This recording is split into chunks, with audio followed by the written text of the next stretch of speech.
Labdien, visi klātesošie! Patiesas prieks redzēt jūs diezgan kuplā pulkā šeit par tēmu par UDHS, UDHT. Uzmanības deficīta un hiperaktivitātes sindroms, jeb traucējumi saīsinājumā UDHS vai UDHT, ir centrālās nervu sistēmas attīstības traucējumi, par kuriem liecina tādas uzvedības īpatnības kā grūtības koncentrēties, aizmāršība, neiecietība, 1001 doma galvā, nemieris, nepacietība, pārmērīga runāšana, nespēja ieklausīties, impulsivitāte un citas īpatnības, kas saistītas ar to, ka cilvēka smadzenes attīstās un darbojās savādāk. Lai arī UDHS nav slimība, tomēr tas var ietekmēt cilvēka sociālo adaptāciju un dzīves kvalitāti. Latvijā izpratne par šiem traucējumiem, par diagnostiku, par atbalstošajām terapijām un ietekmi uz cilvēka dzīvi diemžēl veidojas ļoti lēni un vēl ir zināms ceļš ejams uz iekļaujošu izglītību un iekļaujošu sabiedrību kopumā. Šodienas pasākumā paralēli notiks divas aktivitātes visas stundas garumā. Uz skatuves sarunāsimies un atbildēsim uz jūsu klātesošo jautājumiem par UDHS. Sarunā piedalīsies Nikita Bezborodovs, psihiatris, bērnu psihiatris, Inga Albrekte, psihiatre, psihoterapeite, Juris Sērmukšs, psihologs, KBT terapeits apmācībā, pieaugušais ar UDHS un vecāks bērnam ar UDHS. Sandra Vestermene, neiroloģe, kognitīvo neirozinātņu maģistre un mājaslapas UDHS LV satura veidotāja. Un Karlīna Kārkliņa, pieaugušais ar UDHS, finanses, studente, mamma. Sarunu moderēšu es, Sandra Kļaviņa, Latvijas UDHS biedrības līdzdibinātāja. Otrā sadaļa, otrā aktivitāte. Klātesošo zonas aizmugurē ir pieejamas 5 stacijas, uz kurām var aiziet tā saucamajos ātrojos randiņos par dažādām tēmām. Tā. Pie Sigitas jūs varēsiet parunāt, kā neizdegt pašam vecākam. Ar Simonu parunāt par emociju regulāciju un agresīvu uzvedību izglītības iestādēs, ar Danu par atbalstu mācībās, ar Inesēm par ļoti izaicinošu tematu, kad ģimene un izglītības iestāde nav uz viena viļņa. Ar Ievu par situācijām, kad UDHS pašdiagnostika pieaugušajiem var maldināt. Jūs redzēsiet skatuves tie, kam ir interese, vecākiem, ģimenes locekļiem, pedagogiem, pieaugušajiem aiziet uzdot kādu jautājumu, droši to varat darīt. Tur ir galdiņi, stāv meitenes un ir plakāti, kur ir uzrakstīts konkrēti par kādu tēmu, pie konkrētās stacijas var parunāties. Un, lai saruna par UDHS pieaugušajiem būtu interesantāka, lūdzam pievienoties Slido. Tā, viena mirklī. Un mēs izmantosim Slido un lūdzu izņemiet mobīlos telefonus. Jums būs iespēja uzdot jautājumus klātienē. To jūs varat darīt noskenējot QR kodu vai ierakstot interneta pārlūkā www.slido.com un ierakstot paroli UDHS. Citi varēs arī balsot par jau iesūtītajiem jautājumiem. Bet pirms mēs sākam ar jautājumiem, lai būtu pieredze arī pamēģināt Slido platformu, ko mēs arī izmantosim pirmo reizi, vēlētos uzdot vienu vienkāršu jautājumu priekš iesildīšanās. Un jautājums ir tāds, kāda ir jūsu saistība ar UDHS, UDHT? Iespējami vairāki atbilžu varianti.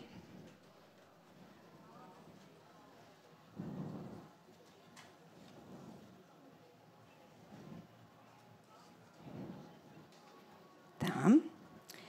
Redzam, 35 cilvēki ir atbildējuši. Vairums atbilžu ir, man ir aizdomas par UDHS. Cita ieinteresēta persona, ļoti patīkama, ka jūs esat šeit. Līdzvērtīgi ir par pārējām atbildēm, varētu teikt. Tā, mēs redzam, ka ir pievienojušies 54 cilvēki. Noslēgsim šo jautājumu, 56 jau, un jums būs iespēja pievienoties arī nedaudz vēlāk. Tā.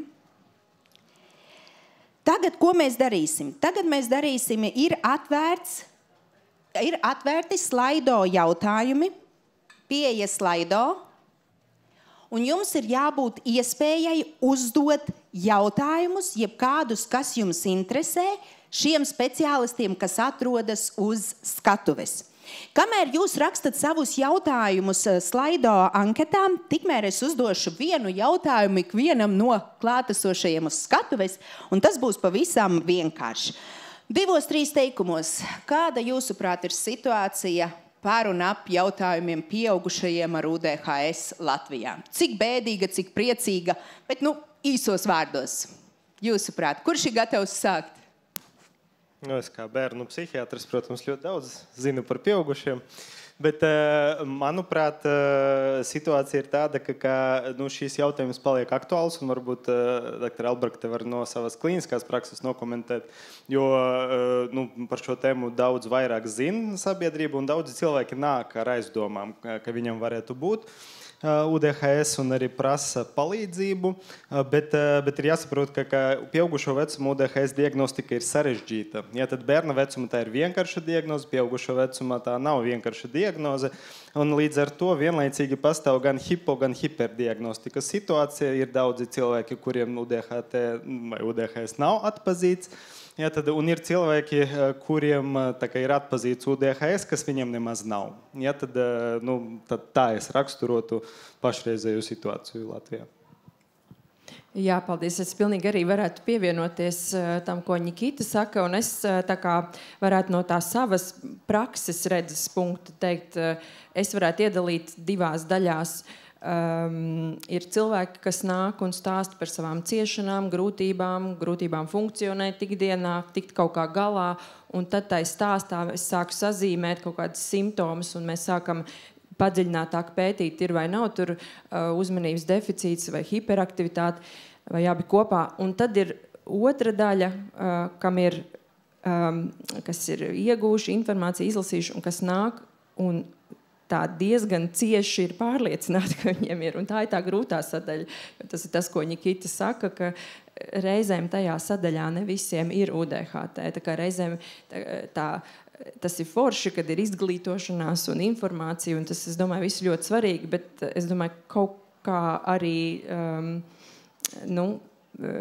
droši vien speciālistiem jāļauj arī drusku to savu darbu darīt un palīdzēt tam cilvēkam saprast, ja ir vai nav tur problēma.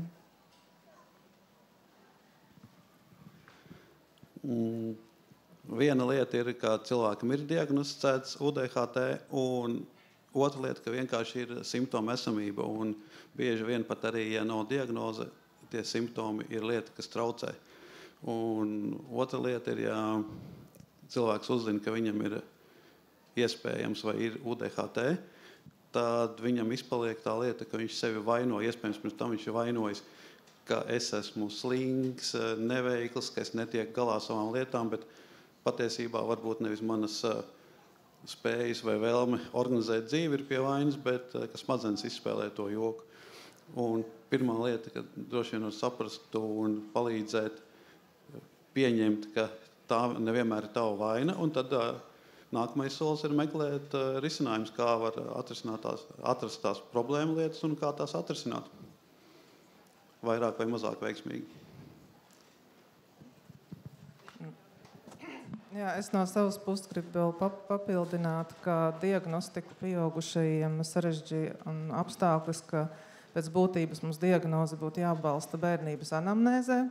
Un ļoti bieži pieaugušie, kuriem uzdod jautājumus, liek aizpildīt testu par bērnību, ar ko mēs saprotam līdz pubertātes periodu, vienkārši neatcerās, nav atmiņu. Un tad, ja nav atmiņu, mēs nevaram aizpildīt nevienu testu, un līdz ar to mums nav par ko runāt. Ja? Un jāatcerās arī tas, ka mums formāli pieaugušie sākas ar 18 gadiem, ja? Tīri medicīnā bērnu ārsti, pieaugušo ārsti mainās, bet smadzeņu pieras daļa, ar ko saistīt šie UDHS simptomi, nobriest līdz 24-25 gadu vecumam, līdz ar to tur vēl ir diapazons dažādām ietekmēm, gan pozitīvām, gan negatīvām, un vēl apstākļis ir tātad vide un apstākļi, kurā bērns ir audzis, cik tā ir droša, stabila, pieņemoša un atbalstoša. Šie psiholoģiskie faktori arī ietekmē smadzeņu nobriešanu un var radīt UDHS līdzīgus simptomus un traucējumus. Karlīna, vai ir ko piebilst par šo? Kāds ir pieredzes?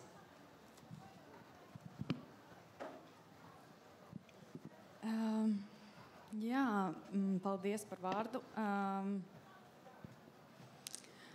Man laikam kaut kā paveicās ar to, ka es nepadevos, jo patiesībā sakot, man bija tāda situācija, un es domāju, ka ļoti daudziem ir tā, ka ir jāatrod īstais speciālists, jo pirmais speciālists psihiatrs, pie kā es griezos ar aizdomām, viņš man skaidri un gaiši pateica, Karlīna, pieaugušiem UDHS nemaz nav, un ja arī tev bija UDHS, tad tu visdrīzāk no tā esi izaugusi.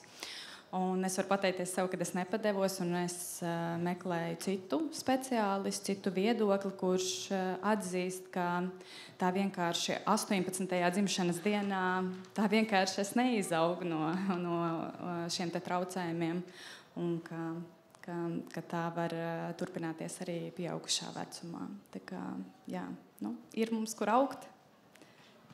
Noteikti. Mums ir ienācis viens jautājums, kurš būtu jāredz arī tagad uz ekrāna, par ko mēs varētu paturpināt diskusiju. Vai var teikt, ka šobrīd Latvijā ir pārlieku augsta diagnostika? Vai tas tikai tādēļ, ka vienkārši viss ir palicis aktuālāk šie jautājumi? Jūs jau pieskārāties šim, bet varbūt mēs varam drusku papildināt. Varu īsi atbildēt, ka mēs nezinām, jo mums nav datu nekādu. Ja, protams, ka lai atbildētu uz šo jautājumu, būtu labi, ka mums būtu dati, uz kuriem balstīties, bet īsti dati nav. Bet no sajūtas ir man noteikti sajūta ir tāda, ka, protams, ka absolūti lielākā daļa pieaugušo ar UDHS nav diagnosticēti. Ja, tad, ja mēs skatāmies uz pasaules izplatības datiem, tad tiešām daļa no bērniem izaug. Ja, bet ir ap 30% apmēram, ja, tad, kuriem pieaugušo vecumā nav vairs nekādu simptomu. Ja bērnu vecumā ļoti konservatīvi tā izplatība ir vienam no 20, no 5%, tad pieaugušo vecumu vajadzētu būt kaut kādiem 3% no populācijas. Ja, tad 3 cilvēkiem no 100, kam ir pietiekoši izteikti UDHS simptomi arī pieaugušo vecumā. Protams, ka absolūti lielākā daļa, kā jūs saprotat, nav diagnosticēti. Tā kā jā, pārsvarā tā ir hipodiagnostika, un arī, protams, ka tas nenozīmē, ka visiem pieaugušo vecumā vajag to diagnozi, jo ļoti daudz, kā jau pieminēts, ir atkarīgs no vides. Ja, tad tev var būt šīs smadzeņu attīstības individuālas īpatnības, bet ja vide ir atbilstoša, ja tavs darbs ir atbilstošs, ja, tad, ka tev nav jāsēž 7 stundas dienā pie liela Excel spreadsheeta un jākoncentrējas, bet ka tu vari mainīt aktivitāti, tu vari kapitalizēt savas stiprās puses, tad jau arī tā diagnoze īsti nav vajadzīga, jo tev nav funkcionēšanas grūtības.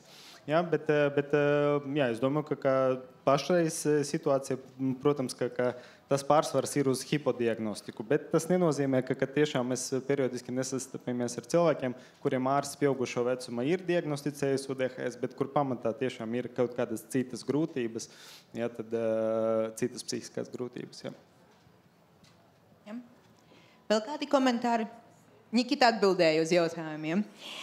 Pāriesim, bet vēl viena lieta, ko es saklausīju, Nikita atbildēja, ka Latvijā ir viena problemātika, mums nav uzskaites, mums nav datu, mums nav reģistru, mēs nezinām mūsu statistiku, mēs balstamies tikai uz to, kas ir ārzemju statistika. Pareizi? Tā ir vēl viena lieta, acīm redzot, pie kā ir vērts strādāt. Varu ļoti īsi arī par to. Mēs varam dabūt datus par valsts veselības aprūpes sistēmas funkcionēšanu. Tad, ja mēs paskatāmies tur, tad tur UDHS pieaugušo vecumu būs, daži desmiti, ja, tad ļoti zemi. Ja, jo arī ir jāsaprot, ka liela daļa pieaugušo ar UDHS nevēršās valsts veselības aprūpes sistēmā, viņi iet pie privāti praktizējušiem ārstiem, un tad šī statistika neeksistē vispār nekur. Jā, paldies. Ejam uz nākamo jautājumu, kas ir standarta jautājums, vai cilvēks vēlas noskaidrot, kādas ir UDHS pazīmes pieaugušajos?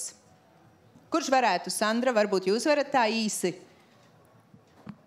Es baidos, ka ar stundu te nepietiks, ja es visus variantus. Dodam 2 minūtes. Jā, tad, lai grupēt, varbūt es varētu tādu tipiskie pacienti, varbūt profili, kuri nāk pie ārsta, varbūt doktori pārējie var papildināt, kad viens tāds profils ir studenti, kur ir iestrēguši, kurš 5. gadu 2. kursā, apmēram tāds spektrs. 2. semestris, 2. kurs atkārtoti netiek uz priekšu ar mācībām, tātad ir jaunieši ap 20 gadiem, kuriem ir vajadzīga palīdzība tieši, lai varētu pabeigt mācības. Otra grupa, es teiktu, ir sievietes ap 30, kuras ir veiksmīgi beigušas skolu un liekas, ka no malas viss ir labi, bet pārsvarā cieši no trauksmes, no hausa, no tā, ka netiek galā ar visiem pienākumiem tā tālāk. Un ir arī cilvēki ap 40, kuri varbūt pat nenojauš, ka viņiem ir UDHS, bet ir, es teiktu, izdegšana, trauksme, depresija, virkne dažādu ieradumu un procesu regulācijas traucējumu, kuru dēļ meklē palīdzību. Un tad, teiksim, tā apārstējot to dominējošo sindromu, mēs nonākam pie tā, ka apakšā iespējams ir UDHS. Tas tā ļoti īsi. Tā kā tas spektrs ir ļoti plašs, jārēķinās, ka jo parasti tā neizpratne varbūt ir par to, kad cilvēks aiziet pie ārstā un viņš pasaka, ka viņam ir UDHS, bet viņam ir 2 augstākās izglītības, maģistra grāds, un tā atbilde ir, kā jums var būt UDHS, jums taču ir augstākā izglītība, jo ir priekšstats, ka UDHS saistās ar mācīšanās traucējumu, nesekmību skolā un tā tālāk. Tas tā nevienmēr ir, jo tas nav stāsts par intelekta problēmu, stāsts ir par to performēšanu vai veiktspēju. Ļoti bieži šie studenti, kuri iestrēgst 2. kursā skolā, ir bijuši pat teicamnieki un pa olimpiādēm staigājuši un tā tālāk, tā kā viņu vienkārši tad, kad viņiem pašiem sevi jāsāk organizēt, viņiem sāk šīs te grūtības. Jā, es varbūt vēl tad piebildīšu papildus, ka par tām pazīmēm, ka man liekas, ka vienkārši var iedalīt tādos 3 lielos blokos, un tad zem katra no tām varētu tiešām, kā Sandra saka, stundu runāt. Tad viens būtu tāda neuzmanība, jeb fokusēšanās grūtības, otrs būtu hiperaktivitāte, lielais bloks, un 3. impulsivitāte. Un tad katru to mēs varētu tur atšķitināt sīkāk, un kā kuram tas izpaužās, un arī atkarīgs, kad izpaužās, kādā vidē viņš ir nonācis. Bet es teiktu 3 tie lielie bloki. Bet varbūt Nikita kaut ko vēl papildus. Īsa atbilde ir pieaugušo vecumu izpaužās tāpat kā bērnu vecumā. Ja, tad neuzmanība, impulsivitāte, hiperaktivitāte bišķi mainās tā prezentācija, jo, ja mazie bērni ar kārtīgu UDHS, 7 gados, viņš vienkārši fiziski nevar nosēdēt, palikt vienā vietā, viņš dīdās, ceļās, kājas, skraida apkārt. Pieaugušiem mēs to īsti neredzam, ja, tad tā hiperaktivitāte pāriet tāda sīkā motora nemierā, ja, tad, kad sīkas kustības, un viņa pāriet iekšējā intrapsihiskajā plaknē. Tas ir iekšējs nemiers, nespēja atslābināties, ja, tad tā ir tā pati hiperaktivitāte. Bet pēc būtības, ja skatīties uz tiem neirāliem mehānismiem, tad UDHS faktiski ir motivācijas traucējumi. Tie nav, uzmanības koncentrēšanas grūtības ir saistītas ar motivāciju. Ja, tad, jo cilvēks ar UDHS, arī pieaugušais ar UDHS, ļoti labi varēs koncentrēties uz lietām, kas viņam interesē. Lietas, kas ir stimulējušas, kas ir subjektīvi interesantas, ja, tad, bet tās grūtības koncentrēties būs uz tām lietām, kas nav pārāk interesantas, bet kas pieaugušo dzīvi piepilda.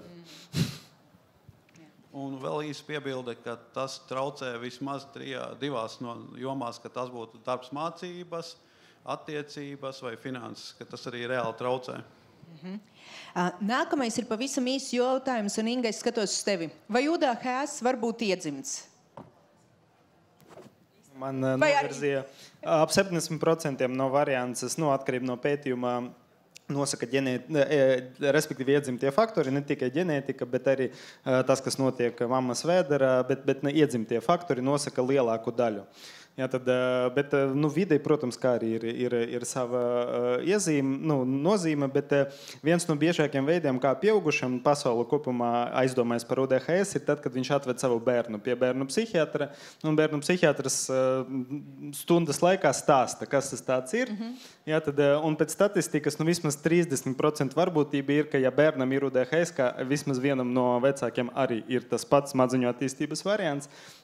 Un tad tam vecākam tas sarunas laikā kaut kādā brīdī iedegās lampiņa, ka klautas vispār ir par mani patiesībā. Jā, tā kā ģenētika ir liela loma. Mums ir šeit līdzīgs jautājums arī, vai tas ir garantēts, ka ja vienam no vecākiem ir diagnosticēts, tad bērnam pārmantosies, un Nikita tu atbildēji, ir varbūtība pastāv, ja? Un vai no tā ir iespējams izbēgt, kā pieredze rāda, acīm redzot, ne īsti? Noteikti ir atkarīgs arī no tā, kāda ir vide. Teiksim, bieži vien, ja bērns ir ielikts rāmjos, tādā ziņā, ka viņam palīdz strukturēt vecāki, pat nepamanā. Man pašam pieredze ir, ka līdz kaut kādai 7. klasē es vienkārši vispār nemācījos, jo man pietika, es pirms stundas 3 minūtēs apskatījos, kas ir fizikā, un vērtējums bija teicams. Un pēc tam man bija paralēli 2 lietas. Mani sūtīja uz mācību priekšmetu olimpiādēm, un es biju nesekmīgs. Tas ir labs pierādījums, kā reizēm UDHS var mācīties bērni. Ja? Varbūt nesekmīgi, bet viņi zina daudz ko. Man ir 2 maģistra izglītības. Maģistrs psihologs un inženieris elektriķis arī maģistram pielīdzinās grāds. Lielisks pierādījums dzīvē. Pārējiem pie nākamajiem jautājumiem, kas ir vairāki būs. Un tagad parunāsim nedaudz par diagnostiku. Un ir jautājums, kur un kā var diagnosticēt UDHS pieaugušajiem Latvijā? Tāds bija jautājums. Es teiktu tā, ka jādodās ir pie psihiatra, un mans ieteikums droši vien ir izstāstīt tai vizītē, tās iespējams vairākas vizītes, jo tiešām ļoti, kā Nikita teica, ir sarežģīti reizēm to diagnosticēt, bet izstāstīt savas grūtības, savas problēmas, savas tās ciešanas, kur ir tās grūtības ikdienā. Sākt ar to. Un tad jau tālāk speciālists, vedot to sarunu un klausoties, izlems, vai ir nepieciešama papildus kāda izmeklējuma, padziļinātas intervijas, ja, kas ir pieejams, vai pieņemsim psiholoģiskā izpēte, kas objektivizēs, ja, drusciņ tās psihiskas funkcijas. Mēģinās saprast, vai tur nav paralēli vēl kādi citi traucējumi, iespējams, kas izskatās līdzīgi un kas varbūt ir primāri jākoriģē, ja, pirms mēs ķeramies pie tā UDHT. Apmēram tā. Jo man liekas, ka tas, kā es pašā sākumā teicu, tas viss sarežģītākais, vismaz manā ārsta darbā, ir tā situācija, kad atnāk cilvēks un saka, man ir UDHT, un sāk uzskaitīt visus, kas tur bija rakstīts es saku, kas ir tie simptomi, kas tur bija rakstīts tajā sarakstā, un tad sāk to sarakstu arī uzskaitīt, ja. Un tad es mēģinu uzdot tāds pavisam vienkāršs jautājums, ko jūs darat, ar ko jūs nodarbojaties, kā jūs dzīvojat, kā jums iet. Tas nav svarīgi, bet man ir UDHT, un man ir ļoti grūti darīt savu darbu, un tas ļoti, ļoti apgrūtina to iespēju diagnosticēt un arī pēc tam cilvēkam palīdzēt. Ja? Tā kā tiešām pavērst to domu ar to izstāstīt savas grūtības, ciešanas, funkcionēšanas problēmas, un tad tālāk mēs kopīgi lemsim, kādi tie testi. Bet varbūt Sandra vai Nikita zina vēl kaut ko specifisku, kas Latvijā ir vēl pieejams. Es varbūt ļoti īsi, kopumā jā, tas nav vienkāršs process, un tas ir laikietilpīgs process, un to dažreiz, arī mēs domājam par tādu rutīnas praksi, tad dažreiz tā laika daktariem nemaz nav iedalīts pietiekoši, lai varētu tiešām pacientu izvērtēt, jo jā, tad tas prasa gan anamnēzes savākšanu, dažreiz var ļoti palīdzēt, ja jums ir iespēja paķert līdzi uz konsultāciju kādu cilvēku, kas jūs ir redzējis bērnībā, vai tas ir brālis vai māsa vecākais, vai kādu no vecākiem, nekas, ka jums ir 30 35 gadi, ja mamma ir, tad viņu ir vērts paņemt līdzi uz konsultāciju. Kādu, kas var pastāstīt, kāds jūs bijat bērnībā, tad vēl, protams, ka var izmantot tās psiholoģiskas izpētes metodas, un viņas iedalās divās grupās, un arī abās Latvijā ir iespējama kaut ko darīt. Viens ir tieši uz UDHS vērstas izpētes metodas, piemēram, ir nesen adaptēta struktūrēta diagnostiska intervija, 2, tad latviešu valodā, ko var izmantot gan psihologi, gan ārsti patiesībā, bet otrs var veikt neiropsiholoģisko testēšanu, respektīvi objektivizēt tās konkrētas psihiskas funkcijas, uzmanības koncentrēšanu, un te varbūt kolēģi no psiholoģijas puses, vai Sandra varbūt kaut ko, jo var tos neiropsiholoģiskos deficītus objektivizēt arī ar neiropsiholoģisko testēšanu. Bet tas, ko es gribu pateikt, ka uz to nevar balstīt diagnozi. Diagnoze tāpat ir klīniska, un tāpēc ir svarīgi, ka pretī ir speciālists, kas ir kompetents un kas zina. Tad, kumēr ir pieredze UDHS diagnostika tieši pieaugušiem, ideālā pasaulē būtu jābūt centram, kas ar to nodarbojas, mērķtiecīgi komandai, bet Latvijā pašlaik, diemžēl, tā nav. Ir vēl papildus jautājums. Ja psihiatris man uzstādīja UDHS pēc īsa testa aizpildīšanas, kādi 6 jautājumi? Vai man būtu vērts vērsties vai doties pie cita speciālista, lai diagnostiku padziļinātu? Un es paprasīšu, Karolīna, vai tu varētu drusku pastāstīt vēlreiz par tavu pieredzi? Jo man liekas, tu minēji, ka tev arī bija īsts jautājums, neticēji un gāja vēlreiz, meklēji savu speciālistu. Tā bija. Jā. Tavs ieteikums būtu citiem, ir vērts iet pie cita speciālista? Noteikti, jo es varu teikt godīgi, es esmu ļoti pateicīga tam, ka man ir šī diagnoze, jo nodzīvo 29 gadus ar sajūtu iekšā, ka es esmu inteliģents cilvēks un vienlaikus esmu arī liels muļķis.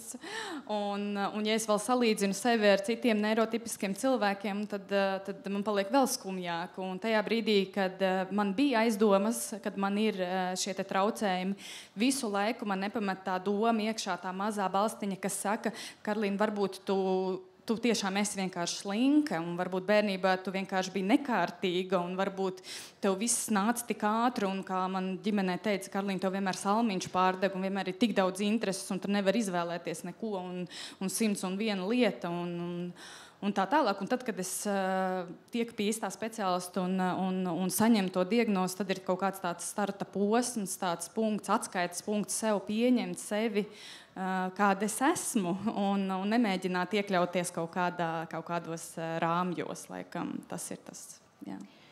Karolīna, man liekas, tu lieliski atbildēji uz jautājumu, jau ir kādi ir ieguvumi no diagnozes sevis pieņemšanai, vai ir vēl kādi citi, un šeit varbūt speciālisti var. Karolīna pakomentēja par sevis pieņemšanu, un no jūsu puses kāda ir ieguvumi? Par to iepriekšēju, par tiem 6 jautājumiem, lai cilvēki saprot. 6 jautājumi, tas ir skrīnings, un ir jāsaprot, ka tas, ko mēs iegūstam skrīningā, tā nav diagnoze. Ja, tad skrīnings norāda uz kaut kādu veselības traucējumu pastāvēšanas iespējamību. Tāpat, nezinu, visas sievietes pēc vecuma saņem ielūgumu uz mamografiju. Viņas aiziet, uztais mamografiju.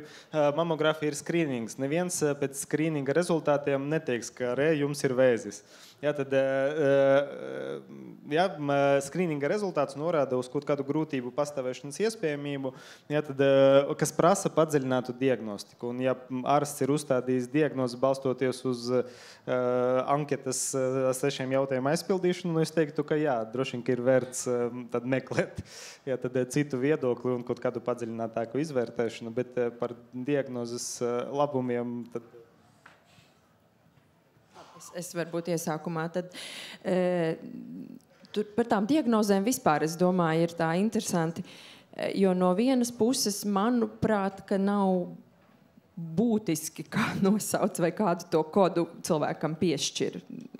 Man liekas, ka svarīgāk tiešām ir apzināt, kas ir tā cilvēka grūtība. Mēs jau neejam pie speciālista, tā prieka pēc. Gāja garām, izdomāja, ieiešu tur parunāšos. Ja mēs ejam, jo mēs ar kaut ko netiekam galā, mums ir kaut kāda grūtība, kaut kāda sarežģījuma, mēs kaut kā nevaram to savu dzīvi veidot uz priekšu. Ja? Un tad, attiecīgi, mēs arī ļoti vēlētos saņemt risinājumu tām savām grūtībām. Un, manuprāt, no vienas puses nav tik svarīgi, kādu kodu tai grūtībai piešķir, vai F90 vai F6 vai vienalga, ja, kādu. Tā kā tas būtu no vienas puses, no otras puses, protams, ka tā diagnoze ir nozīmīga, lai kopumā varētu arī speciālisti savstarpēji komunicēt un saprast kaut kādu, kas šim pacientam jau ir varbūt darīts un noteikts. Un trešā lieta, statistikas nolūkos droši vien arī, kas mums laikam pieklibo, bet trešā lieta, es domāju, ka atkal no citas puses cilvēkam kaut kā vajag to diagnozi, lai viņš saprastu, vai piešķirt kaut kādu jēgu, vai, kā Karlīna teica, kaut kādu ietvaru tam, kas ar viņu notiek, ja? vai just tā kā kaut kādu piederību kaut kam, tā kā, tādā ziņā. Bet, protams, arī tā diagnoze ir svarīga tādā ziņā, lai varētu saņemt kaut kādu palīdzību un pakalpojumu, ja? Ārstēšanu, jo arī izrakstot medikamentu, piemēram, ja, mēs nerakstam vienkārši tāpat, ir noteikti kritēriji, kas tur ir jāizpilda, kaut vai, piemēram, jānorāda diagnozi. Ja.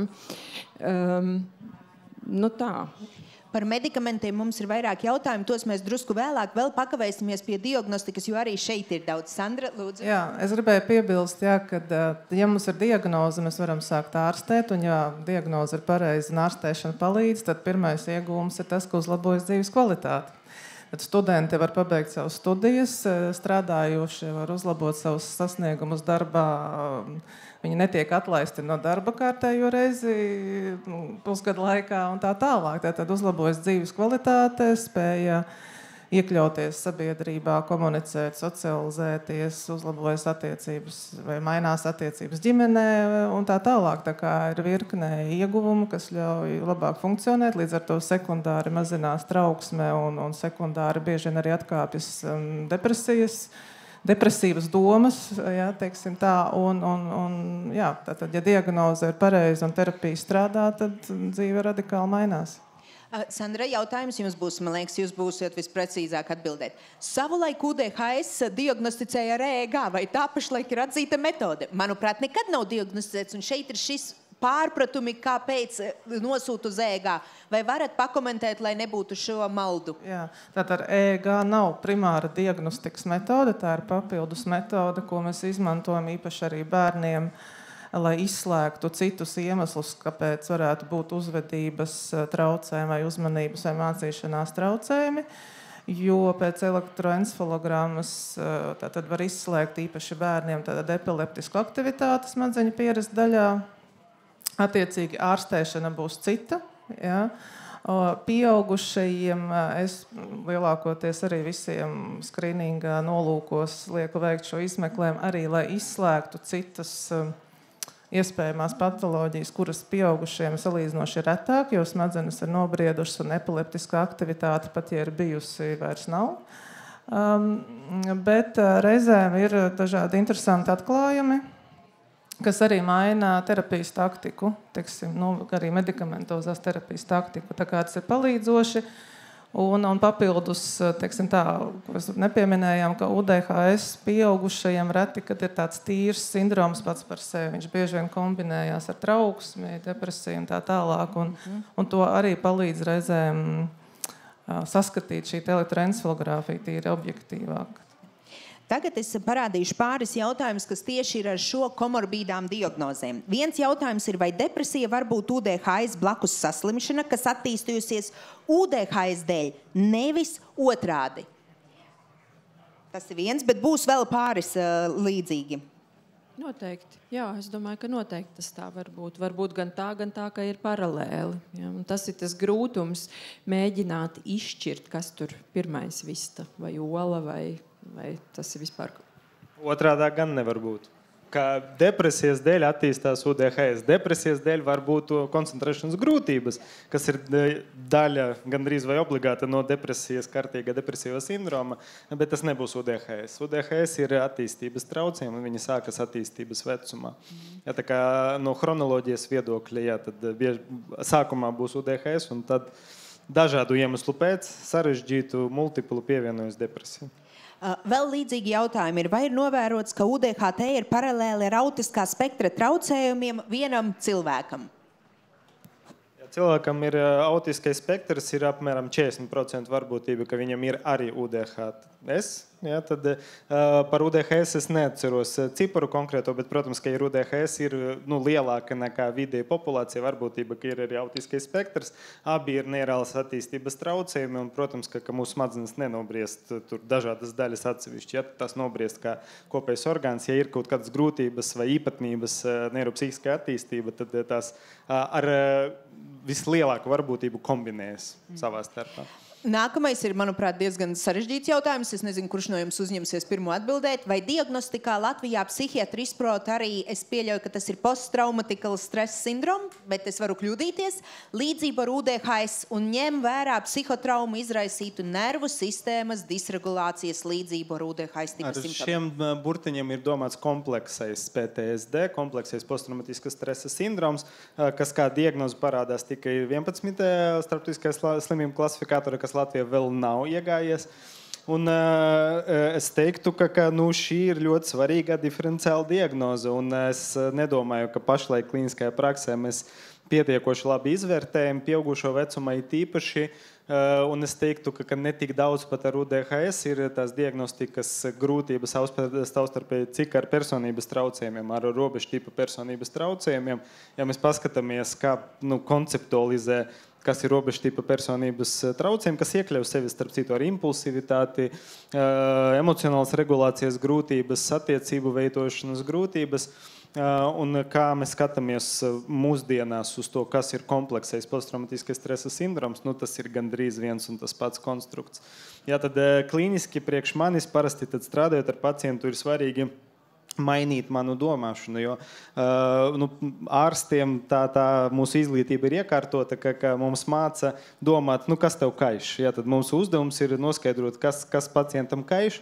Tad strādājot ar cilvēkiem, ir īpaši, kas ir cietuši bērnībā, ja, tad dažāda veida traumas, ja, tad galvenais uzdevums būtu un fokus, kas ar tevi ir noticis. Ja, tad ne tik svarīgi, kas tev kaiš, cik kas ar tevi ir noticis, ja, tad, jo tas var palīdzēt mums sākt risināt. Ja.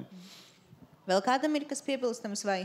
Šajā gadījumā es piedāvāju pāriesim nedaudz parunāt par medikamentiem, jo ir daudz dažādu jautājumu, un es mēģināšu viņus salikt vairākus varbūt arī kopā, jo viņi viens otru papildina. Bet sāksim ar pirmo jautājumu, kas ir par vai pieaugušiem ar UDHS būtu jālieto medikamenti. Ja jā, kāds ir sagaidāmais efekts? Un tad es papildināšu vēl vairākus jautājumus. Kurš pirmais būtu gatavs komentēt? Es teiktu, ka nevienmēr. Nevienmēr. Ir situācijas, kur ir ļoti grūti ikdienā tikt galā ar savām lietām, kur tie simptomi rada tādu apdraudējumu dzīves kvalitātei. Ja, vienkārši nevar savu dzīvi normāli vest uz priekšu. Un, jā, noteikti. Un tad tas efekts ir dramatisks. Man ir bijuši pacienti, kas atnāk uz vizīti, pēc tam gandrīz vai raud no pateicības par to, cik ļoti dramatiski ir izmainījusies. Ja? Viņa ikdien, bet tas ir gadījumos, kur pat tiešām ir trāpīts kā naglai uz galvas un kur tie medikamenti ir bijuši piemēroti un viss ir izdevies pareizi diagnosticēt un tā, bet nevienmēr. Ir situācijas, kur diezgan skaidri var redzēt, ka nedaudz pamainot vidi, arī uzlabotos tā situācija, ja, kur cilvēks tā kā iet iekšā pret to savu uzbūvi, ja, situācijās, kas tiešām apgrūtina viņa dzīves, zinot, ka viņam ir kaut kādas grūtības. Tā kā nevienmēr. Medikamenti nav vienmēr jālieto. Karlīne, varbūt tev ir, es nezinu, nelieto medikamentus no savas pieredzes. Jā, Sākumā man bija tādas ļoti liels ekspektācijas, laikam, un arī internetā video var redzēt tos skaļus, tos video par to, kad iedzer zāles un ir uzreiz wow. Jā, es izmēģināju, bet mēs ar ārstējošo ārstu sapratām, ka īsti man tas, kad šīs te zāles man īsti nelīdz, jo man tur nedaudz citādāk ir. Tā kā nevienmēr, tā kā arī teica, ka nevienmēr ir vajadzīgas zāles, jā. Jo mēs tā kā nedaudz skatāmies tagad arī citā, jā. Es varbūt papildināšu vēl, tad pat jau tiek lietota medikamenti, ir gadījumi, ka tiešām ir tā kā teica, naglai uz galvas, ka tiešām cilvēks ar asarām acīs nāk un saka paldies, bet ir situācijas, kad zāles visu neatrisina un ir vajadzīgs papildus palīdzība, piemēram, psihologa palīdzība, jā. Arī gadījumos, ja runē par kaut kādu posttraumātisku sindromu un tā tālāk, restīvi šķetināt to visu situāciju plašāk. Jā, tad medikaments var kaut ko atrisināt, bet ne visu. Un tāpēc jāskatās plašāk un paralēli jārisina arī citi jautājumi ar citām metodēm. Šeit ir vairāki, uz ekrāna ir vairāki jautājumi par medikamentiem. Ja? Un viens ir, vai nākotnē Latvijā tiek plānots ieviest medikamentus, kurus izmanto ārzemēs, jo mēs visi zinām, ka mums ir ļoti pierobežots medikamentu klāsts. Ja? Vai kādam ir kādi komentāri par šo? Es varbūt sākumā īsi par iepriekšēju, par tiem medikamentiem ir jāsaprot, ka medikamentu efekts, un tas nav tikai par UDHS medikamentiem, tas kopumā ir pa visiem psihiatriskiem medikamentiem. Ja, tad šī ir simptomātiska ārstēšana.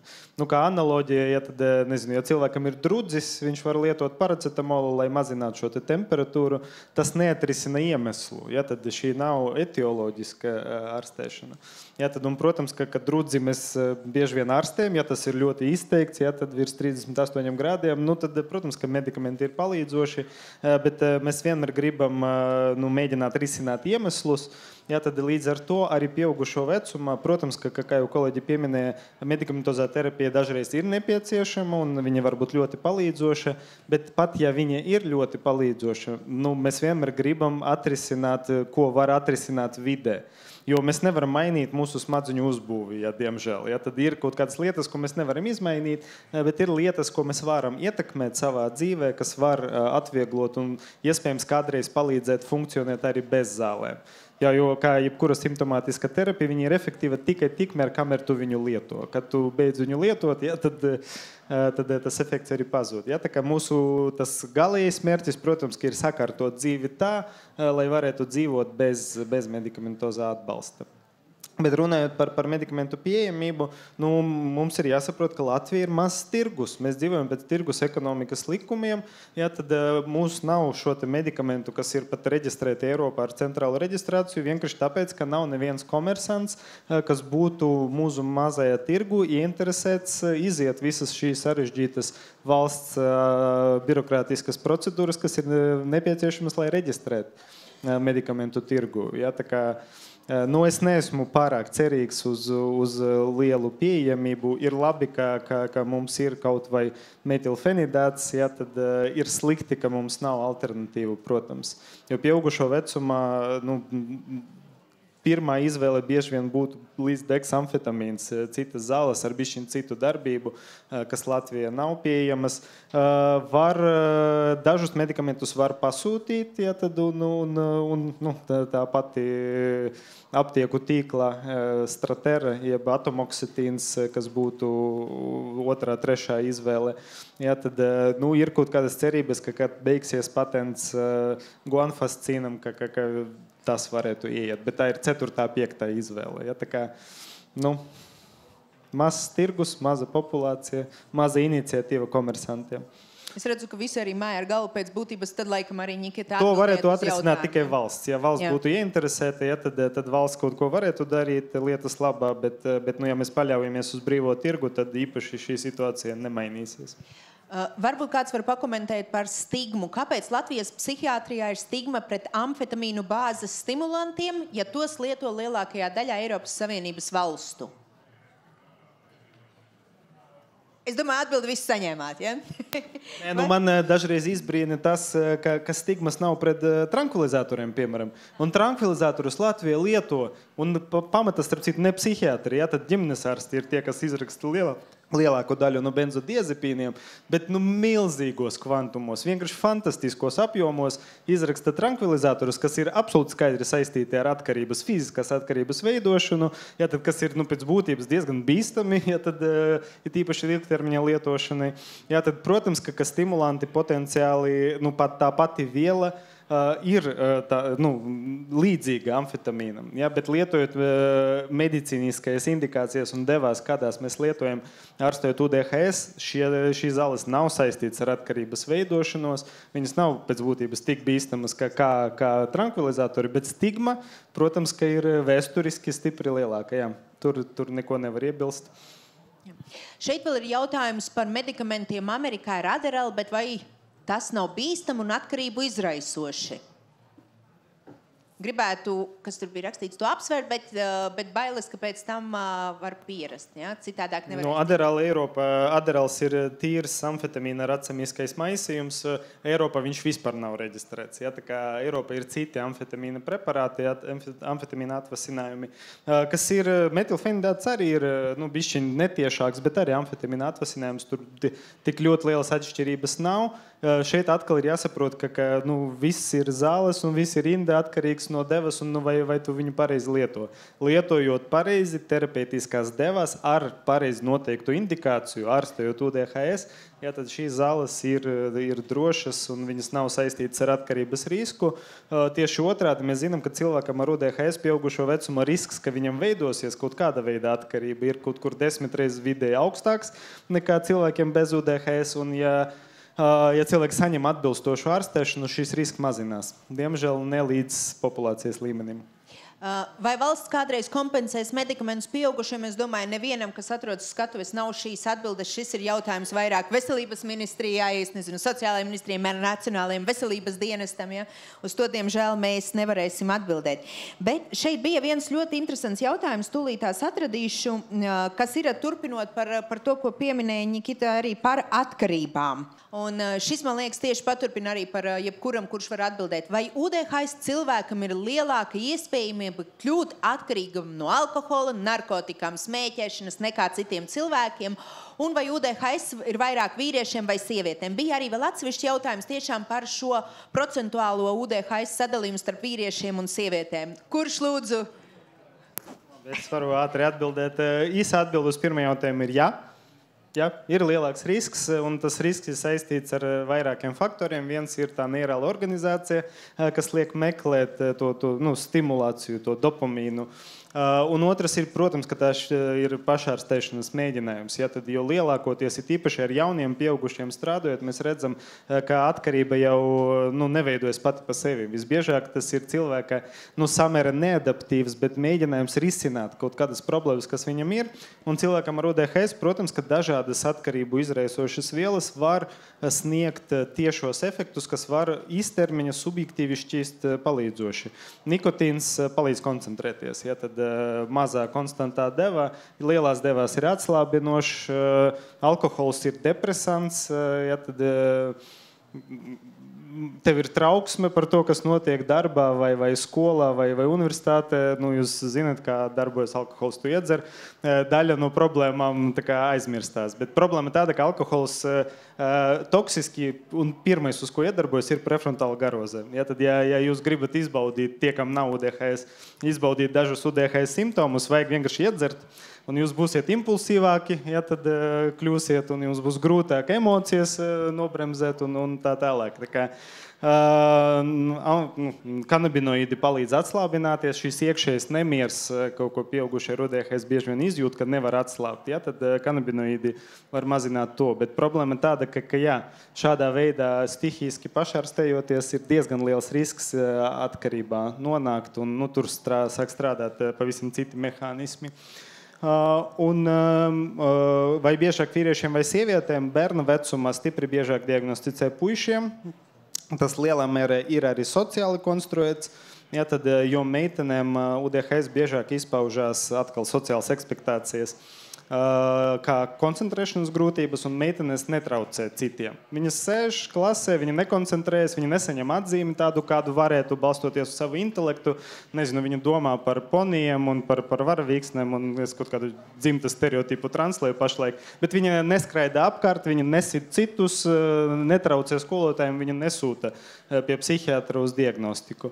Pieaugušo vecumā statistika ir tāda, kā apmēram vienādi.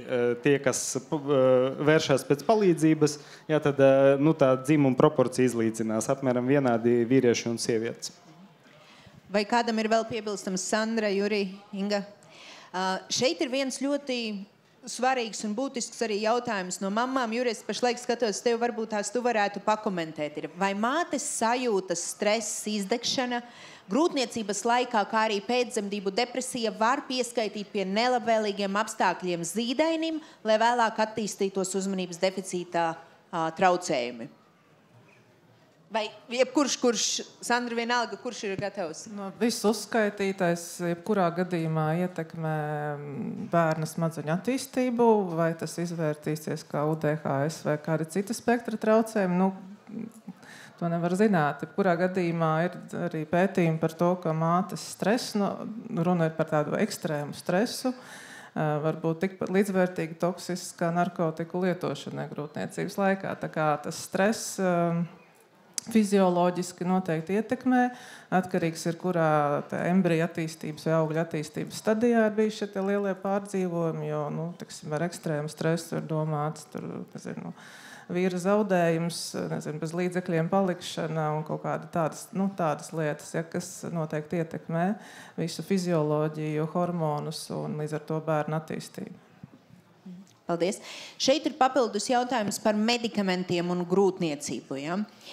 Kā palīdzēt sev, izņemot psihologu apmeklējumu, kad ir diagnosticēts UDHS, bet ir iestājusies grūtniecība, kad izrakstītos medikamentus lietot nedrīkst? Es varu īsti iesākt, un tad Dr. Albrecht. Viens, kas tiešām palīdz no pieredzes, tā ir struktūra. Ja, un diezgan grūti, jāsaka, arī pieaugušiem. Bērni paši vispār nevar sev nodrošināt to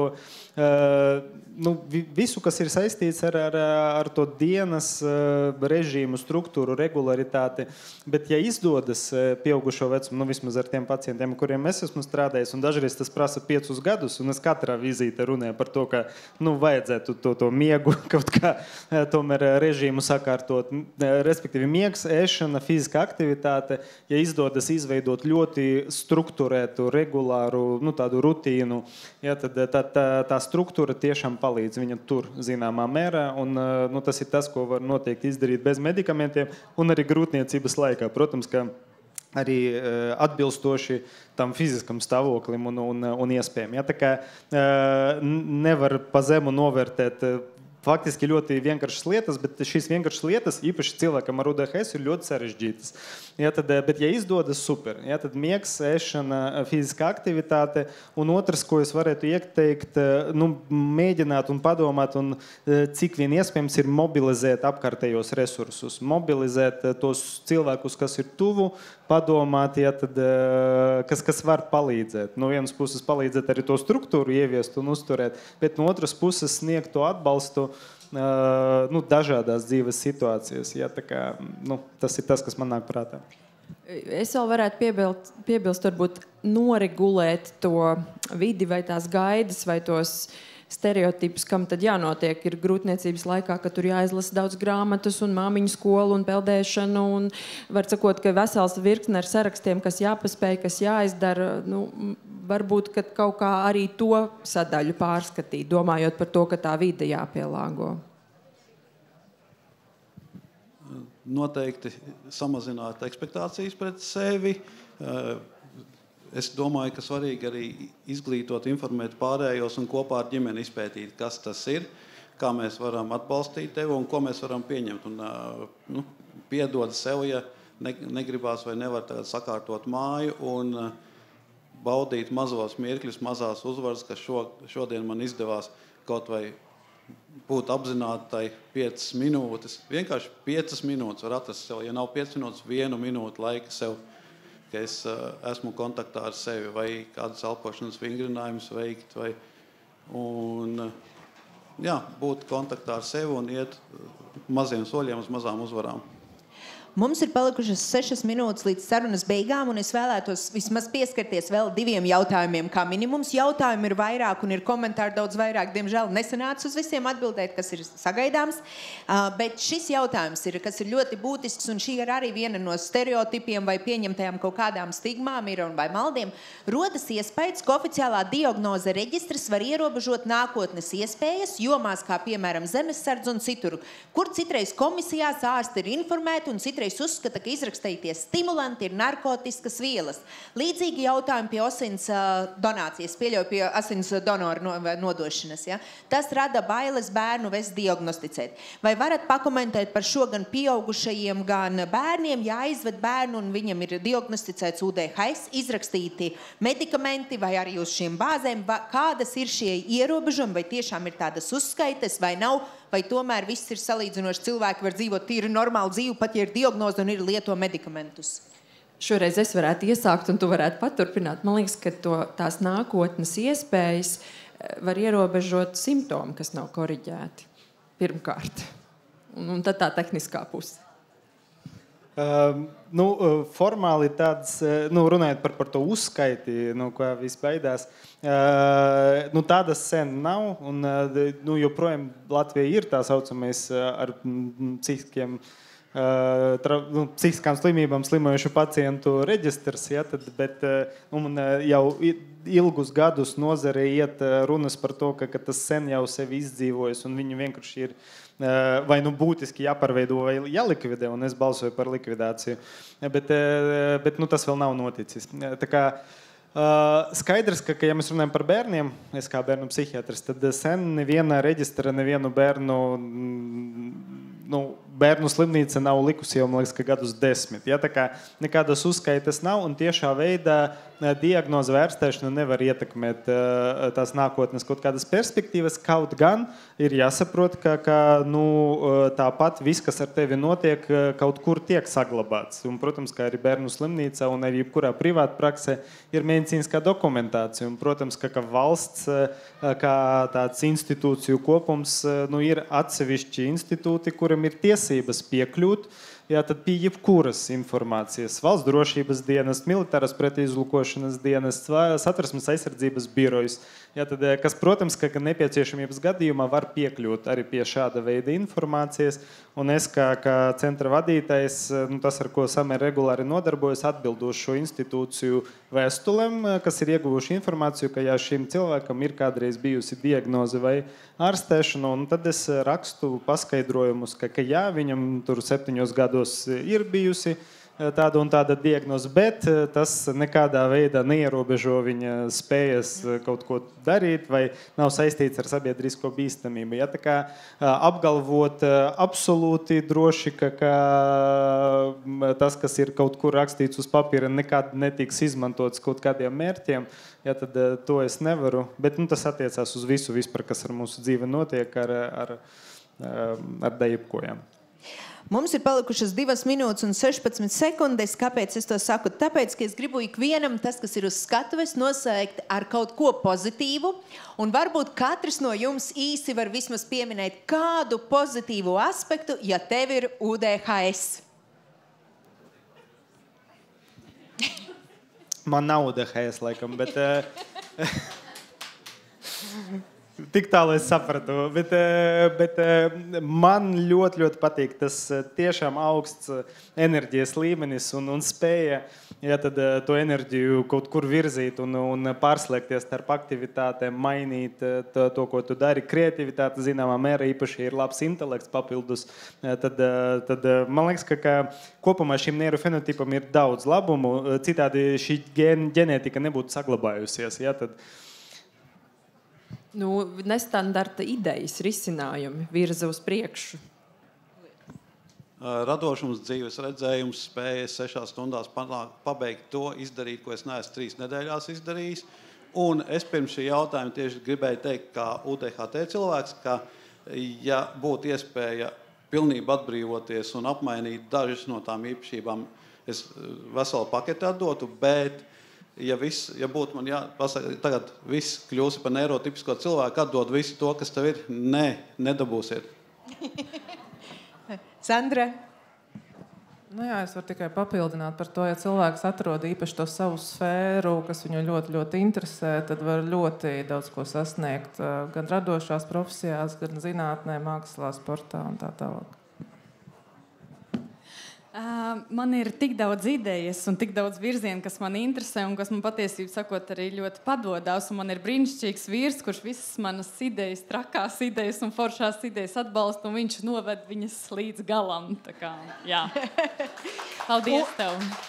Uz šīs pozitīvās nots arī noslēgsim. Ja mums vēl ir laiks, lūdzu parādīt pēdējo slaidu, kur ir QR kods, kuru jūs varat noskanēt, un šeit zem šī QR koda atvērsies atsevišķa lapa, kur būs pieejami resursi un arī informācija, kur mūs var atrast, kā mums var palīdzēt un kādus atbalstus var sniegt. Paldies ikvienam par to, ka jūs bijāt šeit un tagad, ka bijāt kopā ar mums, ka uzdevāt jautājumus. Piedodiet, ka nesanāca atbildēt uz visiem, un paldies ikvienam, kas bija uz skatuves un bija gatavs piedalīties un atbalstīt un aktualizēt šo tēmu. Bija viens ļoti interesants komentārs, kas pilnīgi saprotams. UDHs cilvēks pazaudēja visu jau pirmajās 10 minūtēs un nespēja tālāk sekot. Pilnīgi saprotam. Diemžēl tiešraides nav, bet ir cerība, ka būs vismaz audio ieraksts, ko mēs vēlāk ieliksim, ja mums viss sanāks. Paldies jums, lai veiksmīga lampošana. Atā!